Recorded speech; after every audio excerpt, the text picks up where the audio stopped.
Bonjour, bienvenue à l'Univem. Aujourd'hui, nous allons parler de Jean Bertin avec Thierry Farge, vice-président de l'association Jean Bertin, et Cédric Carle, cofondateur du projet collaboratif Paléo Énergétique. Thierry Farge, Jean Bertin, cet ingénieur absolument extraordinaire et visionnaire qui a inventé toutes ces choses qui sont devant nous, derrière nous et tant d'autres encore. Est-ce que vous pouvez nous parler de lui ? Voilà, vaste programme, ça peut durer des mois. Non, mais c'est vrai que c'est un personnage, et toujours, bien sûr, il le dit toujours, son équipe, a travaillé, je dirais, dans différents domaines, dans la locomotion, mais aussi dans le matériel médical, dans l'industrie agroalimentaire, dans l'environnement, justement. Et donc, j'ai amené plusieurs dossiers aujourd'hui sur des thèmes maintenant qui nous touchent, je dirais, réellement. Mais bon, lui, il y avait pensé, mais il y a 30 ans. Genre la pollution atmosphérique, la pollution des mers. Et il y a beaucoup travaillé avec son équipe. Et il avait fait quelques prototypes qui fonctionnaient. Mais bon, à l'époque, oui, bon, c'est intéressant, mais pour l'instant, le problème n'est pas... Voilà, on n'y est pas vraiment... On ne va pas se pencher sur ce genre de soucis, on verra ça beaucoup plus tard. Alors, on est à quelle époque avec Jean Bertin ? C'est les années entre 60 et 70. D'accord, donc voilà. Effectivement, on ne connaît pas encore les marées noires. Il y a eu la première avec le Torrey Canyon, et donc c'est là où l'équipe de Jean Bertin s'est dit « Oh là là, ça peut être très dangereux, la preuve, c'est qu'on va développer le Vortex, une machine pour dépolluer les mers, qui peut être transportable par bateau, et en plus, cette machine avait quand même en plus la possibilité de tout de suite filtrer l'eau de mer en partie, la rejeter en mer, garder les produits polluants, le pétrole ou autre, des produits chimiques. Donc le Vortex a été essayé et tout, ça fonctionnait, mais bon, ça n'a pas eu, après, je dirais, il n'y a pas eu de gros financiers, de plan de financement pour développer cette machine, et on s'était dit, de toute façon, il n'y en aura plus, de toute façon, il n'y aura plus de problème comme le Torrey Canyon, puisqu'on va faire des bateaux à double coque et autres. Enfin bon, l'histoire a raconté autre chose, hélas. Oui, donc c'était bien avant la moto Cadiz, et effectivement, le projet a été enterré. Voilà, donc là, on voit effectivement des documents que vous avez récupérés à l'association. Qui appartiennent à l'association. Qui appartiennent à l'association. C'est la famille de Jean Bertin qui a fourni tous ces documents ? Oui, ce sont une partie de l'équipe des ingénieurs, des gens qui ont travaillé avec Jean Bertin, ses enfants.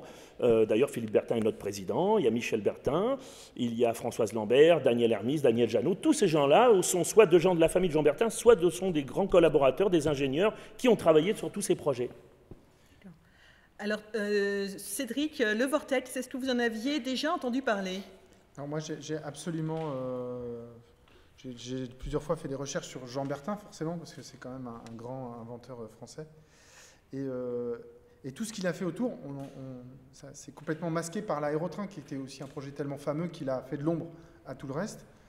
Et quelque part, en fait, ça ne m'étonne pas de découvrir en fait, tout ça derrière son travail, parce que je crois qu'il était motivé par l'efficacité des systèmes. C'est pour ça qu'il voulait mettre sur coussin d'air, pour pas qu'il y ait de frottement. Donc il était plutôt visionnaire. Et puis, effectivement, on en parlera tout à l'heure, parce que Thierry Farge va nous présenter d'autres travaux. Mais effectivement, que ce soit le Vortex pour dépolluer les océans, que ce soit la tour de dépollution pour limiter les pollutions atmosphériques dans les milieux urbains, ou que ce soit ce projet de voiture qui consomme 2,4 litres au 100, je crois qu'il y avait un réel souci pour ces questions-là d'efficacité énergétique à l'époque, et que c'est ce qui les a animés sur toute leur carrière. On voit aussi ici des véhicules électriques, on voit une 4L raccourcie pour qu'elle soit plus légère. Donc je crois que ce serait bien de faire le tour un peu de ces projets-là, si vous êtes d'accord, parce que ça mérite d'être relevé et ça mérite d'être mis aussi dans le Wikipédia de M. Bertin, ou en tout cas dans les archives, et que l'aérotrain finalement fasse l'éclairage et pas de l'ombre sur tout ce qu'il a fait autour. Tout à fait, tout à fait. Donc Thierry Farge, on mentionnait à l'instant la tour de dépollution. Oui. Alors je crois qu'au moment où il a présenté ce projet, on lui a dit une tour de dépollution, mais pour quoi faire ? Il l'avait présenté, je crois, place de la Concorde. Il y en a eu plusieurs dans Paris. Voilà, c'était un projet, mais mais qui a été quand même, qui a été reçu avec enthousiasme, mais bon, un petit peu comme genre. Ouais, c'est sympa, c'est un gadget, quoi, mais bon, de là à développer ça, à trouver des financements pour ça, on verra plus tard. Mais voilà, maintenant, on est dans le plus tard, hélas. Donc, en plus c'était assez esthétique, parce que là, on voit sur ce panneau, oui. Cédric, si vous pouviez approcher le panneau. Sur ce panneau, on voit qu'il l'avait aménagé comme une colonne Maurice. Donc, effectivement, ça pouvait très bien s'intégrer dans la ville. Oui, oui. D'ailleurs, on a des projets même de plans urbains, de mobilier urbain qui s'intègrent complètement dans la ville, dans les abribus et autres. Et ce qui est étonnant, j'ai un ami qui vient de m'envoyer ce matin, comme il savait, je lui parlais de ce reportage qu'on fait aujourd'hui, il m'a envoyé un reportage Internet en Chine, et en Chine, ils sont en train de développer des tours de dépollution en ville. Et c'est extraordinairement très proche de ça. Et il y en a aussi maintenant en train de se développer en Amérique du Sud. Comme quoi, je dis toujours, il n'y a de nouveau que ce qui a été oublié. Tout à fait. Alors là, vous avez vraiment des trésors dans vos archives, et vous avez notamment un échantillon de poussière de Paris en 1966. Alors, je crois qu'on a un petit sachet avec de la poussière dedans. Il est dans l'enveloppe. Il est dans l'enveloppe. Alors là, c'est incroyable. Hein. Donc, qui a servi de test pour la tour de dépollution. Voilà. Alors, comme je dis toujours, ce petit échantillon de poussière noire, il est assez extraordinaire parce que moi, bon, ça c'est mon enfance. Ça sent le Berliet, l'autobus TN4 à plateforme, ça sent la Panhard, ça sent la Ronde, ça sent la Samson, ça sent tous les véhicules qui ont bercé mon enfance. Donc ça c'est du bonheur, ça. C'est de la pollution, mais quel bonheur. À garder précieusement. Ah oui. Et Cédric Carl me faisait remarquer tout à l'heure que dans un film de Louis de Funès, on avait parlé de la tour de dépollution. Ouais. Cédric, vous pouvez nous en reparler? C'est le film La Zizanie, sauf erreur, avec Annie Girardot et Louis de Funès, où ils sont dans une maison et puis en fait ils ont fabriqué et inventé ces tours à dépollution. Du coup ils ont plein de commandes, du coup ils transforment la maison en usine. Oui. Et voilà, ça crée toute une histoire avec De Funès, Girardot et avec les ouvriers qui investissent la chambre et qui installent des perceuses à colonnes pendant qu'ils dorment, etc. Et en fait... Ce qui est intéressant, c'est que dans ce film, quand il présente la tour à dépollution aux Japonais qui sont en train de l'acheter, Louis de Funès leur dit « Ah, mais j'ai aussi d'autres inventions ». Et en fait, il leur montre une parabole solaire, et il fait cuire un œuf avec une parabole solaire à l'époque. Et les Japonais sont absolument émerveillés. Et après, il leur montre des éoliennes. En disant, voyez, on peut faire de l'électricité en utilisant des générateurs, etc. Donc, il a dû être un petit peu inspiré par Jean Bertin. Je pense que ce film est complètement inspiré des travaux de Jean Bertin. Ouais. Peut-être. Je l'espère, en tout cas. Alors là, devant moi, j'ai plusieurs véhicules. Oui. Donc, celui-là qui m'interpelle le plus, bien sûr. La voiture électrique. Ah oui, parce que Bertin a travaillé, bien sûr, avec toute son équipe, toujours, et mettait toujours en avant son équipe, sur différents modes de transport. Et la voiture électrique, il l'a mis en exergue, il en a fabriqué quelques prototypes. Moi, j'ai eu la chance de connaître Maurice Berthelot, qui était l'ingénieur en chef chez Bertin. Je l'ai connu pendant quelques années, hélas, il nous a quittés pour d'autres mondes. Et alors c'est étonnant, il m'a dit « Ah, mais je me souviens très bien, on a présenté les voitures électriques place de la Concorde, on les a fait essayer à des journalistes, après on a fait une conférence de presse, et j'ai commencé, vous voyez, la voiture électrique, c'est merveilleux, ça n'a aucun avenir. » Pourquoi? Parce que simplement, il dit, ce sont des véhicules qui ne seront que des seconds véhicules, en local, très bien, mais sur de longues distances, on pourra toujours, mais ce sont des véhicules qui vont être économiquement et, je dirais, techniquement parlant, très cher à construire, les batteries vont être extrêmement polluantes, enfin bon, on est dans la logique des choses, et donc ils ont plutôt travaillé sur une voiture économe, c'est-à-dire qu'en optimisant le moteur thermique et en optimisant les matériaux de construction de la voiture, ils sont arrivés à des tests, d'ailleurs bon, avec des maquettes et autres, à des tests à des voitures qui consommaient moins de 3 litres au 100 et qui fonctionnaient à plus de 160 avec 5 personnes. Donc pour lui, même la voiture hybride, il en parlait, il dit voilà, ce sont deux techniques différentes, on va les ajouter, et ça, ce mariage ne sera pas optimisé, ce n'est pas possible. La voiture va devenir lourde, parce qu'il y a un moteur thermique, une boîte de vitesse, des moteurs électriques, des batteries, du carburant. Il me dit on va en faire quelque chose de trop lourd et on n'arrivera jamais, économiquement parlant et au niveau de, je dirais, de la pollution que ça va dégager, ça va être dans le négatif. Mais je pense qu'il n'a pas tort. C'est pas tout à fait faux. Là, nous avons une 4L. Oui. Bon, c'était une. Ils ont travaillé sur les voitures, je dirais, comment faire une voiture urbaine tout en utilisant ce qui existait déjà. Parce que chez Bertin, ils avaient toujours un credo, il fallait que ce soit simple et économique. Voilà, ça c'était très important. Donc une voiture urbaine, ils sont partis, bon, à l'époque c'était la Renault 4, ils l'ont raccourcie, ils ont fait des essais, en effet, voilà, elle existe toujours d'ailleurs, elle est au musée de Mulhouse, voilà, c'est une collection, elle est dans une collection d'État, ils sont gardiens de cette automobile, et j'en suis très fier d'ailleurs, et elle fonctionne, ils la font rouler régulièrement. Mais donc voilà, ils se sont penchés sur les voitures, sur l'idée de la voiture urbaine. Et sur l'énergie, on le voyait tout à l'heure donc avec ce modèle électrique, là nous avons donc la voiture une économe. Maquette, la voiture économe. Voilà. Donc ça, c'est une petite maquette de soufflerie, mais voilà. Donc Ils ont utilisé des matériaux, beaucoup d'aluminium, des matériaux légers et résistants. Et surtout, ils ont optimisé énormément le moteur thermique. Voilà. Ils ne voulaient pas rentrer dans la logique de la voiture hybride ou complètement électrique. Voilà. Et donc, ils se sont dit, en fin de compte, je ne sais pas, je ne suis pas ingénieur, mais en tout cas, voilà, cette voiture, bon, elle n'a pas été fabriquée en série, il y a eu quelques prototypes, quelques essais en soufflerie, des maquettes, des essais moteurs, mais en tout cas, les résultats étaient probants, ça fonctionnait très bien, quoi. Voilà, c'était avec une faible consommation, mais c'était uniquement des moteurs thermiques. Alors, Cédric Carl, le paléo-énergétique se penche justement sur l'histoire des énergies. Est-ce que vous avez dans vos archives des inventions antérieures à celles de Jean Bertin qui cherchent à optimiser justement la consommation? Oui, des véhicules ultra légers, il y en a eu de tout temps, en fait. Ils ne se sont pas forcément imposés voilà, pour des raisons de confort, et puis on en veut toujours plus. Aujourd'hui, on est sur des voitures qui font 2 tonnes, 3 tonnes, etc. Donc on optimise les motorisations, mais on continue de les alourdir. Donc ça annule complètement les effets de l'efficacité énergétique.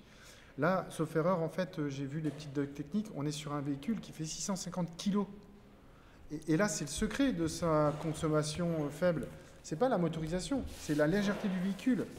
Je ne me trompe pas, je crois. Ouais, oui, masse à vide en ordre de marche, 650 kg. On est sur un véhicule ultra léger. La 2 chevaux, je crois, pèse quasiment à peu près la même chose, sauf erreur. Qui était en acier, voilà. Voilà, et qui était en acier. Donc voilà, il y a quand même plus de confort. Ils ont été malins sur le design, sur les matériaux, etc. Mais ils n'ont pas oublié qu'il faut faire des véhicules ultra légers pour faire ça. Et aujourd'hui, il y a des gens qui travaillent sur des lois françaises pour faire des bonus-malus sur la question du poids des véhicules. Notamment Nicolas Mélan, qui est vraiment un ambassadeur de ce travail-là. Et c'est vraiment la solution. Et c'était des gens dans les années 70 qui proposaient ça, dans les lois de l'époque, en disant il faut taxer le poids des véhicules, parce qu'il n'y a que comme ça qu'on arrivera, d'une manière générale, sur une branche, à optimiser et à faire en sorte que les véhicules légers, qui consomment peu, sont encouragés par le marché. Oui, ça c'est... Émile Matisse, qui était un grand constructeur automobile alsacien, dans les années 25-30, a dit le poids, c'est l'ennemi de l'automobile. Ça, c'était en 25-30. Donc déjà un précurseur aussi. Voilà. Donc ça, on remonte encore d'un cran, là, on prend encore 60 ans dans la vue, avec des gens qui, encore une fois, disent, voilà, l'ennemi, c'est le poids. Effectivement, c'est vraiment une question voilà, de physique, en fait. Et des fois, ces questions de physique qui n'arrivent pas à pénétrer les hautes sphères, on va dire, des décideurs industriels, qui n'entendent pas, des fois, ce qui est une évidence scientifique, en fait. Cédric Carl, je crois que vous avez à votre droite une maquette un petit peu plus évoluée de la voiture économe. C'est bien ça, Thierry? Oui, absolument. Oui, c'est la voiture économe qui a été étudiée par l'équipe de Jean Bertin.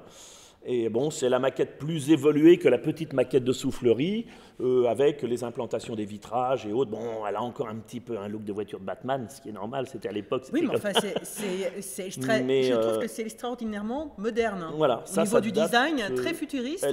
Elle date de 70, elle, 1970. Voilà.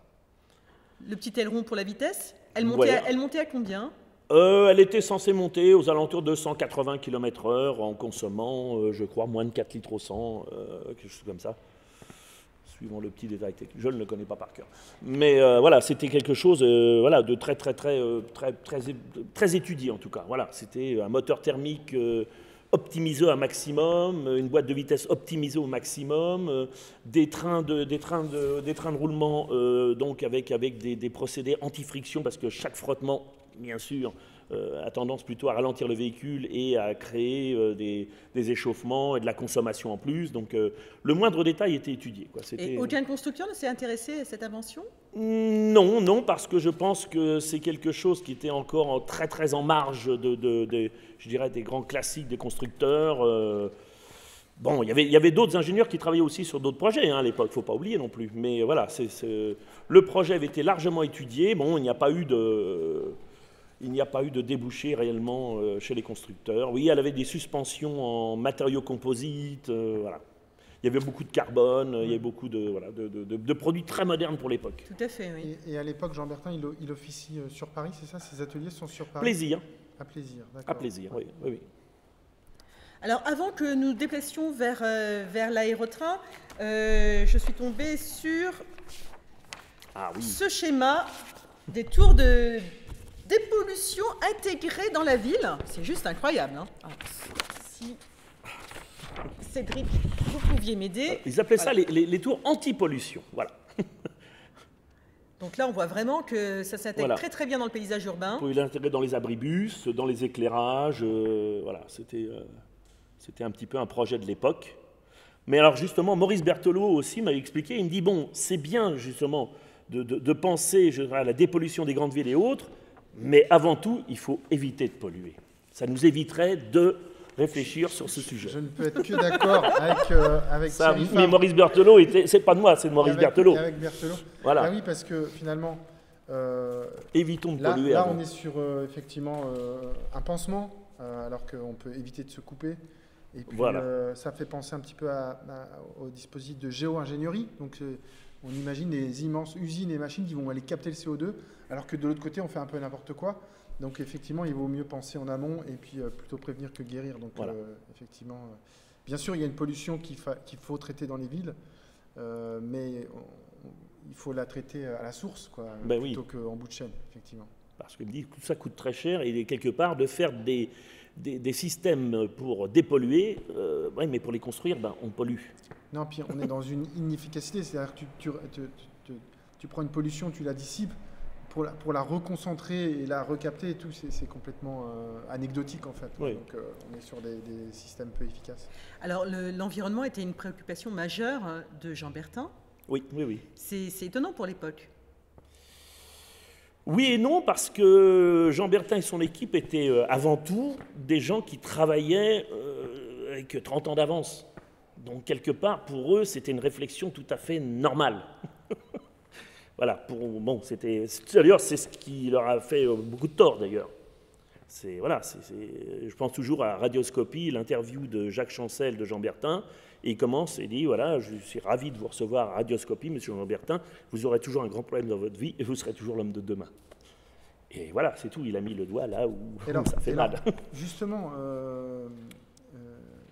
comment est-ce que un homme de demain, identifié à l'époque aussi par certains journalistes, etc., se retrouve à avoir un matériel qui, à un moment donné, va disparaître et va être jeté ou mis en déchetterie, bon pour la casse. Comment vous avez récupéré ça, en fait?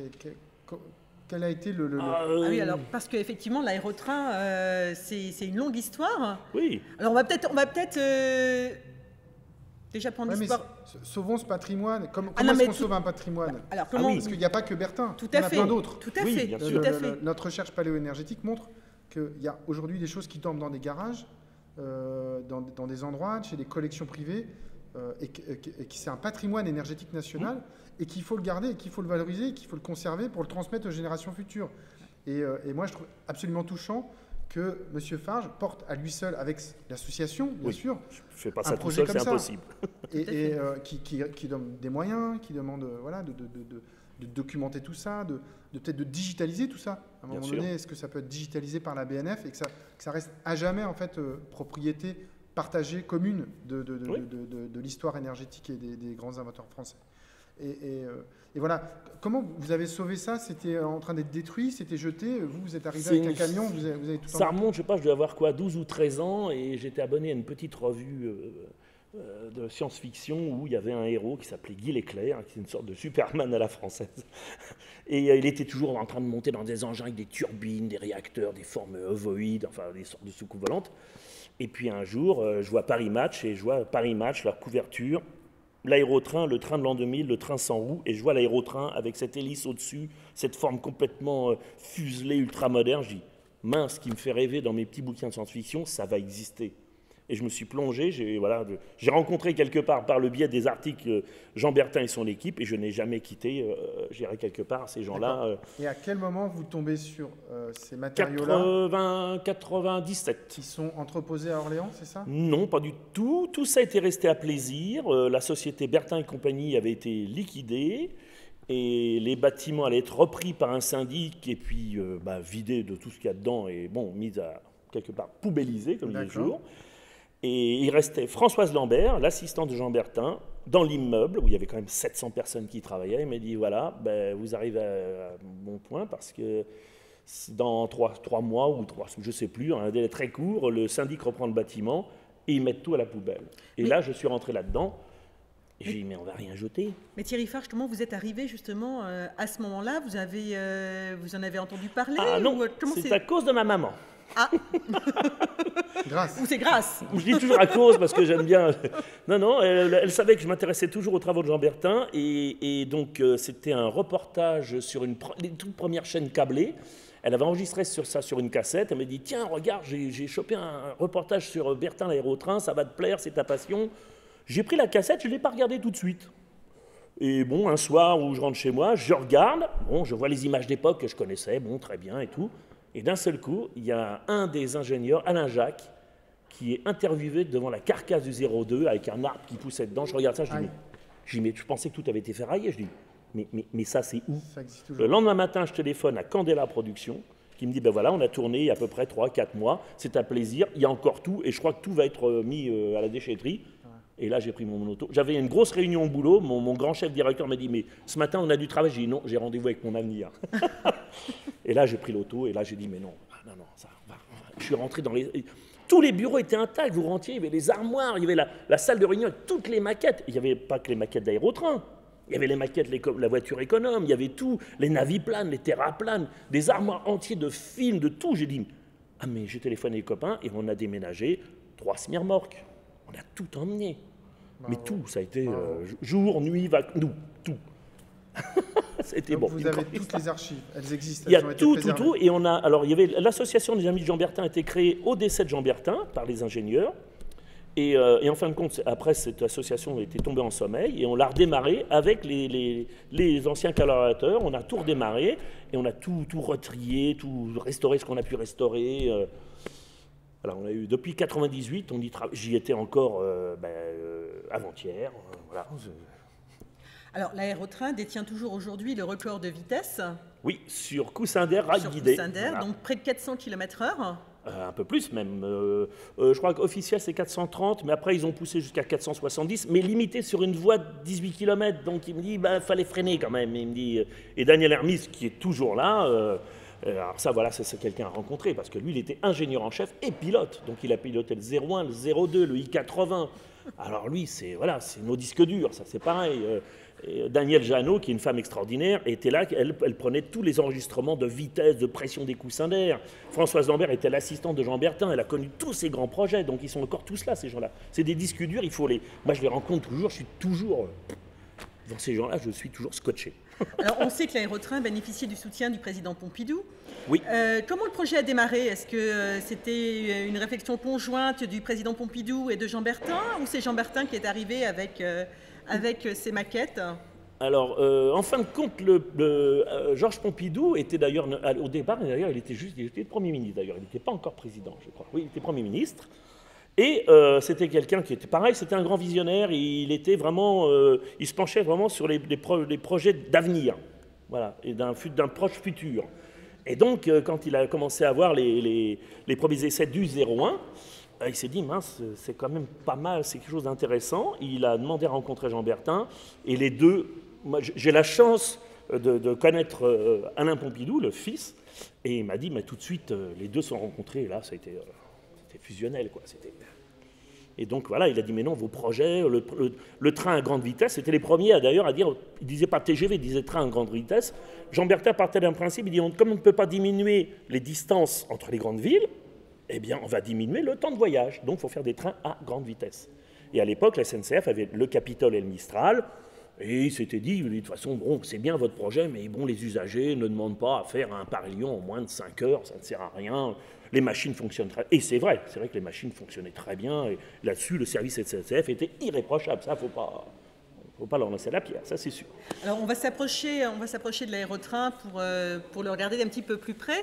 Mais je crois que Jean Bertin avait à cœur de faire les choses le meilleur marché possible. Et, le côté économique était toujours très important. Oui. Il fallait que ce soit relativement simple, économique au niveau argent et en plus, donc comme économique au niveau de la construction, donc quelque part sans le vouloir, polluer le moins possible aussi, parce que Moins, Toujours, plus un engin est simple, moins il pollue. Et d'ailleurs, j'en profite du coup pour placer l'anecdote sur Guimbal. Il y a des archives qui montrent qu'à l'époque, il réfléchissait à utiliser le moteur linéaire de Jean Guimbal, qui est l'auteur des alternateurs de l'usine marémotrice de la Rance, qui sont des alternateurs assez révolutionnaires pour l'époque. Lui, il invente le moteur linéaire qui va donc pouvoir être potentiellement utilisé par l'aérotrain. On a des petites traces d'archives là-dessus. Donc, en fait, ils étaient sur d'abord des turbines à gaz, parce que, voilà, électrifier la ligne construite à Orléans, c'était un peu... Donc, chaque chose en son temps.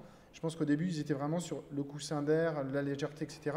Mais qu'après, en fait, il y avait l'idée de passer à l'électrique et d'utiliser justement les moteurs linéaires Guimbal qui sont extrêmement efficaces. Et c'est pareil, c'est une invention qui a un peu disparu. Guimbal, nous, on est à la recherche de ses archives, etc. C'est assez triste de voir des grands développements comme ça, qui sont valables encore aujourd'hui dans les questions de transition énergétique, voilà, qui s'évaporent et qui ne sont pas récupérés, qui ne sont pas sauvés, en fait. Ne serait-ce que pour les mettre dans le domaine public et les restituer, et que ça puisse servir et inspirer les ingénieurs d'aujourd'hui. D'ailleurs, Cédric, là, vous mentionnez effectivement la recherche d'archives, etc. C'est parce que vous compilez, en fait, toute une histoire de l'énergie. C'est une sorte de grosse encyclopédie collaborative. Et ce sont des archives qui permettent de répondre aux problématiques énergétiques de demain. C'est ça, mais dans notre discussion qu'on a eue avant avec M. Favre, lui-même a travaillé sur une exposition où il montrait tous les véhicules qu'on dit alternatifs. Ils ont tous été inventés il y a bien longtemps, en fait. Il y a à peu près un siècle. Voilà. Donc nous, on le montre en fait dans toute l'histoire de Rétrofutur, que ce soit sur le biogaz, la mobilité, les différents systèmes de captation et de stockage des énergies renouvelables. Voilà, il y a beaucoup de choses qui ont été faites. Il faut arrêter d'inventer tout le temps et surtout, il faut arriver à se transmettre ce savoir.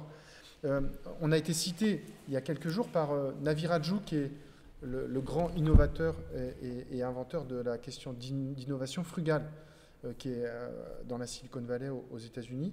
Et en fait, il cite notre projet en parlant d'économie circulaire de la connaissance. Il dit qu'aux États-Unis, il y a 3 trillions de dollars de brevets qui dorment. En France, on a l'INPI qui stocke des brevets qui sont dans le domaine public. C'est une boîte de Pandore. Et le problème, c'est qu'aujourd'hui, il va falloir qu'on invente des nouveaux machins, puis des nouveaux bidules, pour que ce soit breveté, pour que ça puisse rentrer dans une sorte de système productif efficace. Et nous, ce qu'on dit avec Paléo Énergétique, c'est que le domaine public, il est immense. Les inventions, elles sont là. Elles peuvent être améliorées, bien sûr. On peut rajouter des briques technologiques sur un système qui à l'époque, n'était pas assez efficace. Mais c'est ça qui pourra accélérer en fait les questions de transition écologique et d'efficacité énergétique. C'est pas de réinventer des nouveaux trucs, des nouvelles technologies, des nouvelles innovations. Pourquoi ? Parce que tout a déjà été fait. Donc apprenons à se servir et à valoriser et à monétiser et à créer de la valeur, à créer des emplois sur des brevets qui sont dans le domaine public, qui sont dans l'open source. Parce que ça, si on arrive à faire ça, ça va débloquer l'innovation et la résolution de pas mal de nos problèmes. C'est d'ailleurs ce que fait Space Train avec l'aérotrain. Donc, ils se sont effectivement penchés sur les archives de Jean Bertin. Ils ont rencontré les ingénieurs, ils ont rencontré le fils de Jean Bertin. Et ils essayent d'améliorer, de rendre encore plus rapide l'aérotrain. Alors, l'aérotrain, on va aller voir. Parce que du coup, on va aller le voir. Bon, on y va. Il est juste derrière nous.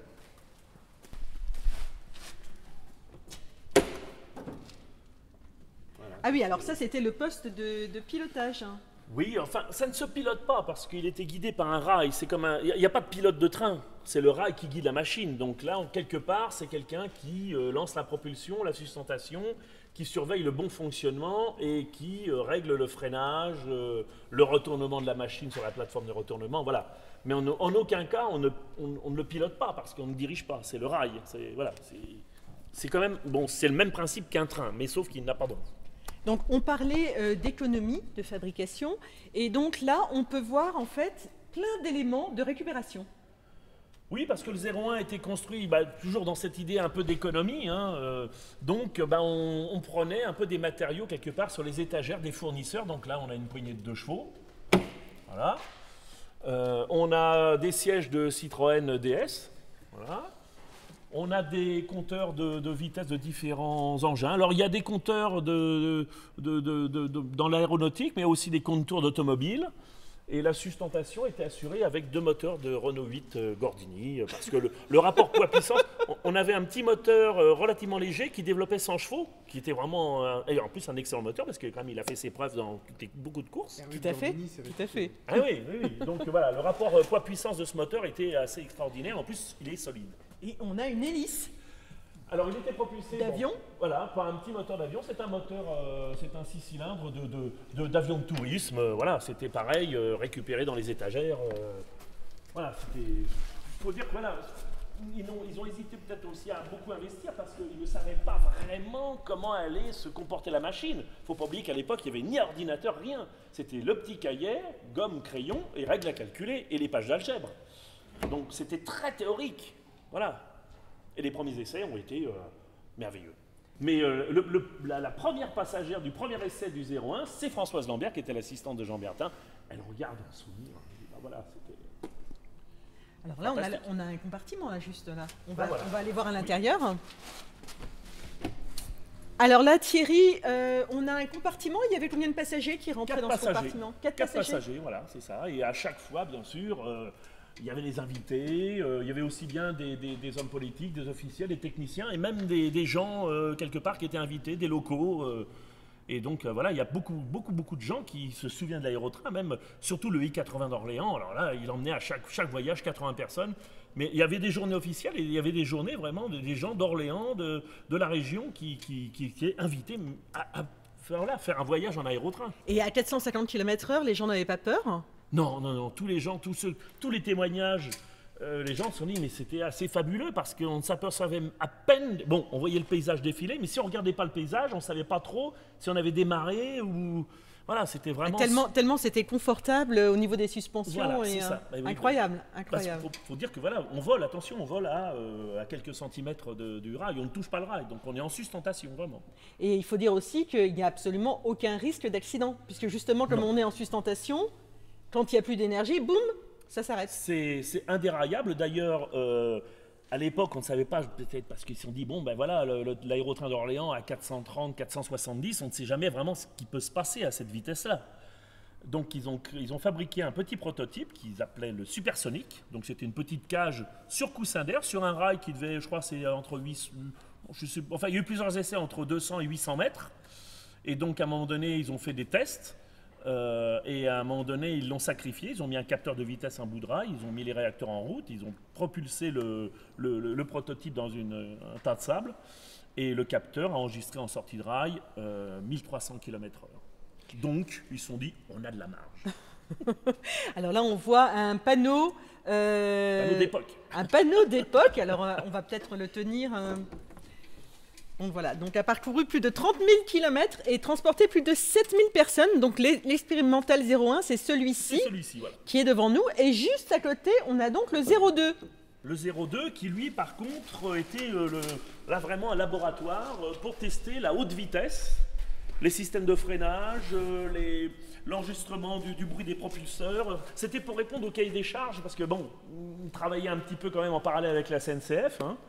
Et donc la SNCF avait un cahier des charges, dit voilà, très bien, vous voulez développer ce système de transport urbain, mais voilà, il faut un cahier des charges, il faut le respecter. Et d'ailleurs, Jean Bertin dit il n'y a pas de problème. Et donc à chaque fois, ils prenaient le 02 et ils répondaient au cahier des charges SNCF suivant plein de critères. Alors justement, la SNCF, elle voyait ça de quel œil? Parce qu'en fait... Bon, là on rentre un peu dans des histoires un petit peu bizarres, je dirais. Bon, quelque part, on dit toujours l'aérotrain concurrent de la SNCF. Non, quelque part, l'aérotrain, pour moi, était plutôt concurrent de Air Inter à l'époque. C'était plutôt concurrent des lignes aériennes intervilles. Parce qu'en fin de compte, l'aérotrain était vraiment une machine pour faire des distances entre les grandes villes, hein, des Paris-Lyon, des Paris-Marseille. On avait commencé par Paris-Orléans. Mais en aucun cas, c'était un principe pour faire, je dirais, de l'omnibus. Vous voyez, c'était pas fait pour faire un arrêt toutes les 5 minutes. C'est un peu comme si on prenait un TGV pour partir de Versailles et arriver à Paris. non, voilà, ce principe-là n'était pas, c'était pas valable. Et Donc, pourtant. Oui, et pourtant. Et pourtant, la SNCF s'est quand même sentie un petit peu en danger. Oui, oui. Elle a un peu mis les bâtons dans les roues, enfin, si je puis dire, Bah oui. de l'aérotrain. Oui, parce que bon, après, la société Bertin a été obligée un petit peu de se marier avec la SNCF, et voilà, quoi, après... Puis en plus, les gens de la SNCF, vu les résultats du I-80 d'Orléans, ils se sont dit, oulala, ils commencent à emmener pratiquement une centaine de personnes à entre 400 et 470 km sur une voie de 18 km. S'ils font un Paris-Lyon, là, on risque d'avoir des résultats... bon, c'est un peu embêtant quand même pour le grand principe de la SNCF. C'est un peu gênant, on peut le dire. Et donc voilà, pour la petite histoire. Mais, Alors, celui-ci diffère quand même du tout premier. Oui. Qu'est-ce qui s'est passé là au niveau technique c'est exactement le même principe que le 0,1, sauf que lui, pour atteindre des vitesses sur 6 km/h, pour atteindre de grandes vitesses, puisqu'il a été fait pour tester la réaction de la machine sur des hautes vitesses. Donc voilà, c'est pour ça qu'il a un peu une figure un peu de vaisseau spatial, qu'on adore tous d'ailleurs, avec un arrière de Ferrari GTO. Bon, c'est bien plus beau qu'une Ferrari GTO d'ailleurs. On est un peu dans les Thunderbirds là. Je sais pas si Aussi, oui. Ah oui, il est... Non. Et donc, voilà, c'est pour ça que bon, il fallait quand même des systèmes de freinage vu la courte distance et puis la puissance de l'engin. Donc ici, on avait des parachutes quand même pour l'assistance de freinage. Ah oui. Mais tout ça, c'est pour le proto, attention, hein, c'était pas...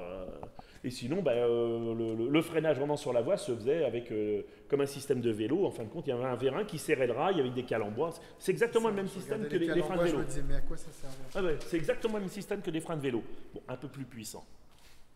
Parce que c'est un vélo quand même qui allait à plus de 400 km/h. Et donc là, avec un cockpit, Cédric Carl mentionnait tout à l'heure un Messerschmitt, mais c'est un peu ça. C'est un mélange de Ferrari, Messerschmitt, Thunderbird. Non, en fin de compte, pareil, souci économique, ce prototype a été équipé d'une verrière d'avion. C'est une verrière de Nord 3002, d'avion de tourisme de l'époque, des années 60. C'est de la récup. Ça, c'est cônes-là, ça, c'est des cônes des premiers Mirages. Voilà, le propulseur, c'est un réacteur, je crois que c'est un JT12 de General Electric qui équipait les Fougas Magister à l'époque. La turbine de sustentation, c'est un paloust d'hélicoptère modifié pour qu'elle tourne à un régime bien précis. C'est de la récup encore. Hein, c'est comme aujourd'hui, la plupart des prototypes que tu fabriques, tu as oui. des pièces, quoi. Et d'ailleurs, pour la petite histoire, le propulseur n'appartenait pas, en fin de compte, il était prêté par les constructeurs et en même temps, il servait de banc d'essai. Donc voilà, il n'avait pas besoin d'acheter le propulseur parce que ça quand même coûte très très cher un réacteur et la maintenance. Donc il devait rendre un cahier de test, d'essai. Donc voilà, ça servait en même temps au constructeur. C'était une sorte de banc d'essai. C'était bien, c'était un bel échange. C'est pas bête, ouais. Et ce qu'on appelle communément la queue de carpe, c'était pour répondre au cahier des charges de SNCF. Et voilà, l'engin ne doit pas dépasser tant de décibels à telle vitesse. Et avec ce système de silencieux, bien sûr, qui freine pas mal le réacteur, mais ce réacteur-là était pour propulser un avion à réaction. Au ras du sol, on n'a pas besoin de l'utiliser à fond. Donc la queue de carpe, en effet, prenait de la puissance sur le réacteur, mais par contre, répondait parfaitement au cahier des charges de la SNCF. Et d'ailleurs, pour la petite histoire, c'était entièrement fabriqué en titane à la main. Une belle pièce. Alors, Cédric Carl, est-ce qu'au Paléo énergétique, vous avez des traces de quelque chose de ressemblant dans les années qui ont précédé Jean Bertin? Est-ce qu'il y a eu des antécédents? Sur des aérotrains, non, j'en connais aucun. En tout cas, pas à ma connaissance. Après, il y a effectivement beaucoup de travaux aux États-Unis. Il y a souvent l'émergence de ces mêmes systèmes et dispositifs énergétiques ou techniques. En même temps aux États-Unis, en même temps en Europe, voilà, ça pop un peu dans les différents endroits. Et effectivement, M. Favre mentionnait tout à l'heure que les Américains avaient aussi travaillé sur le moteur linéaire et sur les systèmes à sustentation. Ouais.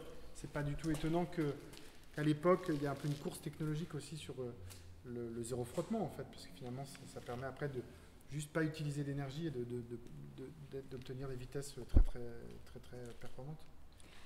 Alors Thierry, qu'est-ce qui s'est passé en fait?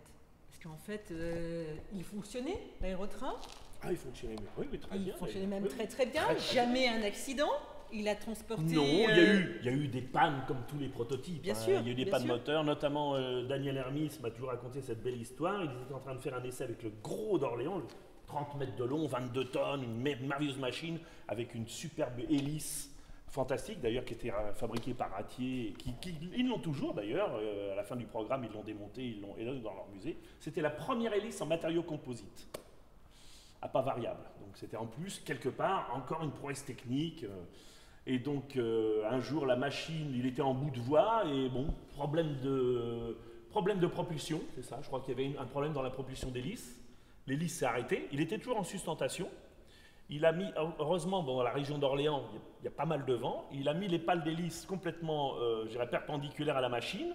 Le vent, en fin de compte, ça servi de voile. Il me dit, ben, il était sur coussin d'air, 22 ou 23 tonnes la machine.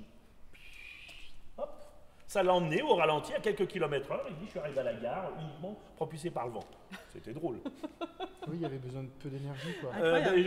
On a beaucoup de Faut le faire en films où sustentation. l'engin est devant son hangar, il garde la sustentation, il coupe la propulsion.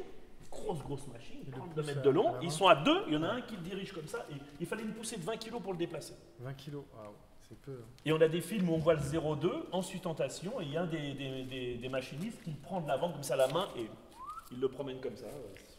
Ça part un peu comme un pain de glace, quoi. Dès que c'est en sustentation, ben voilà, la moindre poussée, ça fonctionne, quoi. Et alors, la sustentation, je ne sais pas si on rentre trop dans les détails techniques, mais c'était fait quoi? Par ventilation? Il y avait des petits coussins d'air partout? Il y a des petits trous, on les voit notamment sur le 0,2. Hein. Alors, pour le 0,2, la sustentation était faite au démarrage par cette turbine qui est un palus d'hélicoptère un petit peu modifié, hein, pour qu'il ait la pression, un régime régulier. Donc il mettait en route. La turbine, par des trous des vents à l'intérieur, souffle l'air dans les trous des vents. Par contre, arrivé à une certaine vitesse, la turbine soit était arrêtée, soit mise au ralenti. C'est l'entrée d'air. C'est l'entrée d'air. Il s'auto-sustentait. L'air Par l'entrée d'air. Voilà, Ça, c'est super intéressant. la sustentation, elle ne coûtait plus rien. Ouais, c'est Voilà. au début, tu Voilà, démarres, et on après, démarre, quand tu voilà, vas assez c'est vite, ça. ça rentre et ça va venir c'est porter en fait automatiquement. Voilà. Et on voit, bon là ils sont un peu abîmés, mais le coussin d'air c'est quoi? C'est deux plaques C'est, d'alu avec des trous calibrés et puis C'est un peu comme en voiture, c'est une pas bande de l'aquaplaning, caoutchouc. Je veux dire, quelque c'est- part la technique elle est très simple. Hein. C'est de l'aéroplaning. Voilà, c'est ça. Il y avait un effet de sol qui se faisait. Non, le principe est simple. Alors Thierry Farge, je n'avais pas répondu à ma question. Que s'est-il donc passé? Parce que la machine était juste extraordinaire. Elle bénéficiait du soutien du président de la République. Ça ne coûtait pas cher, même au niveau des infrastructures, parce que les infrastructures Oui. sont beaucoup moins chères que les rails. Bah, il n'y a pas d'usure. Le rail en béton, déjà, ça ne coûte pas très cher. Et puis en plus, comme il n'y a aucun frottement, il n'y a pas d'usure. Donc bon, voilà, qui dit pas d'usure, pas d'entretien, un coup de balai de temps en temps. Ils ont fait des essais avec de la neige, avec de l'eau, enfin bon, ils l'ont essayé par tous les temps, ça fonctionne, quoi. Je veux dire, c'est pas, c'est ça, c'est le coût économique. En plus, pas de train de roulement, donc il n'y a pas de besoin de changer des bogies, des roues, des roulements, des axes, non, il n'y a rien. Donc déjà, voilà, le fonctionnement, ça fait déjà des coûts en moins, mais vraiment énormes, par rapport à un engin sur roue. Il n'y a pas de pneus, il n'y a pas de bande de roulement, il n'y a pas de frottement, il n'y a pas de... Voilà, je veux dire, on élimine beaucoup de choses qui coûtent. Donc la machine était relativement simple. Donc, Mais par contre, le principe était complètement, je dirais, révolutionnaire et ne ressemblait à rien d'autre. À rien d'autre. Le TGV, en effet, on peut le faire fonctionner sur une voie normale. Bon, il ne faut pas oublier quand même que la voie du TGV, sur les tronçons à grande vitesse, elle ressemble à une voie normale, mais elle n'a rien à voir. Le profil des rails, tout le ballast, les traverses, c'est quelque chose de très spécifique. Hein. C'est de la Formule 1. Hein. Mais elle ressemble à une voie. Par contre, vous prenez un TGV, vous le mettez sur une voie classique, à 120 km/h, il fonctionnera, il n'y a pas de problème. Mais par contre, à haute vitesse, non. C'est tout. Une Formule 1 peut rouler doucement sur un chemin de terre, mais elle ne fera pas jamais du 400 à l'heure sur votre chemin de terre. C'est pareil. Il faut une piste spécifique. Voilà, et le TGV a une piste spécifique. Mais ça n'avait rien à voir quelque part. Ça a dérangé, quoi. Je veux dire, visuellement parlant, une fois de plus, c'était trop en avance. Voilà, nous, en France, dans les années 60-70, puis en plus, la SNCF, c'est comme l'église, on ne touche pas, quoi. alors voilà, justement, j'ai ouï dire que bon, lorsque le président Georges Pompidou est décédé, ça a été le coup d'arrêt, voilà. ça a été le coup d'arrêt, et il y a une raison à cela, c'est que Anémone Giscard d'Estaing avait des parts chez Alstom. Ah oui, Est-ce mais là, que, bon, voilà, quelque part, dans notre association, à chaque fois, on dit de toute façon, je dirais, notre devoir, c'est de préserver ce patrimoine, le montrer éventuellement, toutes ces archives puissent servir à quelque chose, mais on n'est jamais rentré dans la polémique. Je veux dire, quelque part, c'est pas notre but, c'est pas notre mission. Bon, après, les gens, ils peuvent, bien sûr, argumenter tout ce qu'ils veulent, hein, mais en tout cas, le coup d'arrêt, ça a été le décès de Georges Pompidou. Georges Pompidou n'a pas décédé aussi brutalement. Il y aurait eu des voies d'aérotrain en France, voire même en Europe, parce qu'on avait quand même, on a des protocoles de programme en Amérique du Sud, aux États-Unis. Quand même, le ministre des Transports américain est venu de New York, il est venu voir assister aux essais et monter dans l'aérotrain. Nous, on a des protocoles à l'association, on a même des tracés et tout qui était déjà prévu, hein, tout était prévu. incroyable. Et voilà, mais le plus grand supporter est mort, donc ça a été le coup d'arrêt. Et puis bon, alors, le projet aérotrain a continué. Mais bon, voilà, les nouvelles directives du nouveau président n'allaient pas du tout dans le même sens. Et puis, non, le plus dur, c'est qu'en fin de compte, il y a eu un contrat de signer avec la nouvelle équipe présidentielle, qui était le S44, mais alors c'était entre Cergy-Pontoise et la Défense, donc quelque part, on tombait encore sur cette logique d'omnibus. L'aérotrain, c'est plutôt sur des distances assez importantes et très rapides. Donc là, on se retrouvait quelque part avec un principe genre le RER, qui est très bien d'ailleurs, hein. Mais voilà, le principe de l'aérotrain ne trouverait pas vraiment sa réelle utilisation. Donc il y a eu quand même ce contrat, la machine était fabriquée, nous avons le tracé, on a des protocoles entre Cergy-Pontoise et la Défense. Il y a eu un projet, il y a eu un début de travaux à la Défense dans la gare qui s'appelait la gare de l'aérotrain, qui a disparu depuis. Mais ce qu'il y a, c'est que l'équipe Bertin l'a appris par la radio, comme quoi l'État se désistait complètement et abandonnait complètement le projet aérotrain. Et la famille et Jean Bertin l'a appris à la radio, et ça a été un coup d'arrêt. Et il est mort peu de temps après d'ailleurs. Ah oui. D'ailleurs, vous interviewez ses enfants, on dit voilà, ça a cassé un ressort vital. Quelqu'un qui était un type extraordinaire, avec des contacts fabuleux, du jour au lendemain, ça a été le coup près, ça a été... déjà, quelque part, il n'existait plus, quoi. Il existait physiquement, mais le personnage avait déjà disparu, quoi. Et il est mort très peu de temps après. Bon, ça, c'est l'histoire. Mais bon, on est là quand même. Vous voyez, on est là pour refaire cette belle aventure. Et en plus, le projet des nouveaux trains, que ce soit sur Coussinder ou autre, ils n'ont pas de roue. Donc voilà, l'idée est toujours là. Alors Cédric Carl, le mot de la fin? Ému, j'imagine. Ouais, impressionné, ému, très, très heureux de rencontrer un des membres actifs de l'association des Amis de Jean Bertin. Et puis finalement, moi je suis sur le projet paléo-énergétique, aussi dans cette même problématique, c'est d'arriver à sauver un patrimoine énergétique français qui des fois disparaît, qui est pas des fois capté par les arrêts métiers, par le grand conservatoire qui ne peut pas tout stocker non plus. Mais il y a quand même une réflexion à mener, parce qu'aujourd'hui on fait face à des enjeux climatiques et de ressources qui sont extrêmes. Et aujourd'hui on ne peut plus se permettre de jeter à la poubelle des projets qui potentiellement apportent des pierres et des briques de solutions à nos problèmes. Et c'est pour ça qu'on a, nous, travaillé sur le recueil de vieux brevets énergétiques, et qu'on crée aussi un fonds énergétique, c'est-à-dire qu'on collectionne des pièces, des archives, on sauve de la destruction des fois, ou de la mise à la poubelle d'archives précieuses. Et en ce sens, je trouve que c'est magnifique le travail de l'association des Amis de Jean Bertin. Et j'ai envie de dire, comme mot de la fin, comment est-ce qu'on peut vous aider ? Oh, c'est très simple. Déjà, allez sur notre petit site. On a encore des archives qu'on a en multiples exemplaires, mais des vraies archives qu'on vend. C'est-à-dire, vous pouvez acheter un petit bout de l'histoire de Jean Bertin. Ce sont des vraies archives, hein, des vraies photos et tout. On n'y manquera Donc, pas. Voilà. Et puis on est toujours un peu à la recherche d'un mécène pour remettre en route le 01, parce que le 01, ce sont des moteurs à piston. Donc c'est des moteurs de Renault 8, c'est un petit moteur d'avion. Il n'a rien de compliqué, le fuselage est très sain. Et je pense que si on pouvait faire quelques démonstrations avec le 01, ce serait extraordinaire. Ce serait absolument extraordinaire. Moi, j'ai une question à vous poser. On a comme projet avec Paléo-Énergétique d'ouvrir le premier musée de la contre-histoire de l'énergie à Paris. Donc ça va être un petit musée, donc il y aura une inauguration. Est-ce que ça, c'est déplaçable pour une inauguration à Paris? Bien sûr, pour on l'a déplacé pendant un temps. Moult fois. D'accord. Ouais, okay. oui. Bon, le rendez-vous est pris. On ne va pas oublier en tout cas. Merci à vous. Merci à tous les deux pour votre participation. Merci Thierry Farge pour ce moment passionnant. Ah oui, toujours plaisir de partager. Autour d'un personnage fascinant. Oui, absolument, toujours. Et donc, effectivement, rendez-vous sur le site de l'association des Amis de Jean Bertin pour découvrir encore un peu plus le personnage et pour aider également l'association à maintenir tout ce patrimoine vivant. On essaye, on y travaille tous les jours. Merci à tous les deux.